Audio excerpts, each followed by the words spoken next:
Ubwa mbere hoho twagira ngo tubibutse ico amasezerano ya Arusha yavuga, kuko bariko baravuga ivyo bitigiri sahandi biva, intango yavyo n'amasezerano ya Arusha.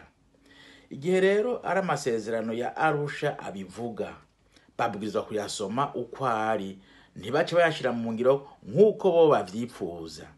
Ubwa mbere twagira tubibutse ko aho twiyumvira ugusangira ubutegetsi mu nzego, ntizari inzego z'amashirahamwe, zari inzego z'igihugu za leta, no kuvuga ubuzi bwa leta. Mugabo twarimo turavuga ingene amashirahamwe ashobora gutanga ubuzi, kandi no muri ubwo buzi bwa leta twaratandukanya ubuzi bw'abahinga n'ubuzi bujanye n'ivya politiki.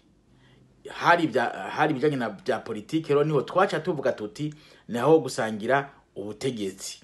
Mugabe ivyerekeye ubuhinga, no kuvuga abaderegiteri b'amashuri, no kuvuga abakora imirimo itandukanye nk'abarya bitwa abaderegiteri genero bamaze mu bushikiranganje imyaka 20 n'ingahe 30, abo ntibari barabwa niyo ngingo.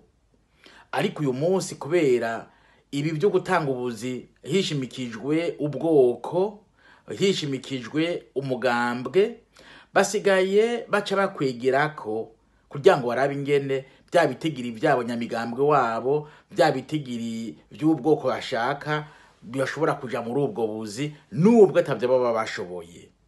Muri ico gihe rero no gutora ko igihugu gitwagwa n'abantu badashobora kuba bafise ubushobozi bukenewe kugira ngo bashobore guteza imbere igihugu, no gutora ko igihugu gitembagara. Canke dutore ko kibandanya kibaho mu kubandanya iyo nzira twari twaraciye iri mu masezerano ya Arusha. Atari ivyoho ndababwije ukuri iki gihugu cacu kiragenda akagirire, kuko mu vy'ukuri iyo udafise intango y'ikintu amaherezo ntushobora kubaka. Ayo mashirahamwe rero yigenga ntarabwa niyo ngingo habe namba, kuko sika amasezerano ya Arusha yabivuga. Ngire ibintu bitatu dubwirizwa kumvikana. Cari kibazo kijanye n'abantu bari mu kazi ka leta. Mu kazi ka leta n'ubwoko bubiri, harabaraba ivyo barabwa n'ivyo buhinga n'abarabwa n'ivya politiki. Iyo ngingo yaraba abarabwa n'ivya politiki. Ico n'igice ca mbere. Igice ca kabiri, ayo mashirahamwe yategamiye leta nta na kimwe yegwa ko niyo ngingo habe namba. Urumva rero twabwirizwa kumvikana ico kibazo, kuko turabona ico bashaka bobo niko ko igihugu gitera imbere cyangwa kidatera imbere. Ntibaragishinga. Ikibaragishinga no gucokeza abantu babo mu buzi, hanyuma bagira ico bamarayo cyangwa batagira ico bamarayo, ivyo siwo mwitwarariko wiwabo.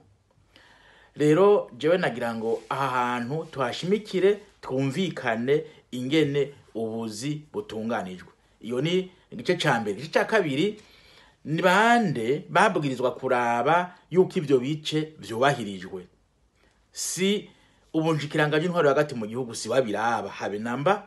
Ico kibazo carabwa n'inama nkembuza amateka, aribwirizwa kugenda ikarama mu bisata vyose yuko ivyo bitigiri mu vya politiki vyubahirijwe.